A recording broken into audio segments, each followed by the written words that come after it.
Guntur GGH డాక్టర్లు అత్యంత క్లిష్టమైన ఆపరేషన్ చేసి శిశువును రక్షించారు.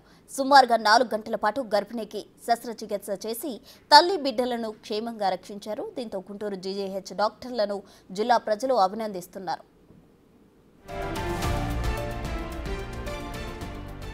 గుంటూరు జీజీహెచ్ డాక్టర్లు అత్యంత క్లిష్టమైన ఆపరేషన్ చేసి శిశువును రక్షించారు.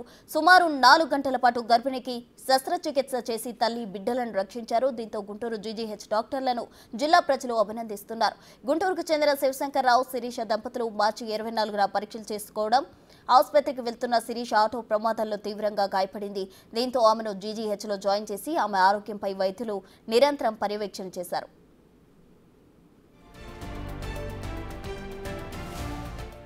గాయాలు పాలైన గర్భిణికి ఆపరేషన్ చేయడం సాధ్యం కాదని డాక్టర్లు తొలుత భావించారు. గర్భిణి తలకు, పొట్ట భాగంలో పెద్ద గాయం కావడం, లివర్ కూడా డ్యామేజ్ అయింది. ఆమె ఆరోగ్యం కుదుటపడిన తర్వాత కడుపులో ఉన్న శిశువును కాపాడడం కోసం వైద్యులు 4 గంటల పాటు శ్రమించి కడుపులో ఉన్న బిడ్డను కాపాడారు. దీంతో తల్లిదండ్రులు ఆనందం వ్యక్తం చేస్తున్నారు. ప్రైవేట్ ఆసుపత్రిలో అయితే సుమారుగా 10 లక్షలకు పైగా ఖర్చు అయ్యే అవకాశం ఉందని విజయవంతంగా ఆపరేషన్ చేసిన జీజీహెచ్ గైనిక్ విభాగం డాక్టర్లను ఆసుపత్రి సూపరింటెండెంట్ రమణ అభినందనలు తెలిపారు.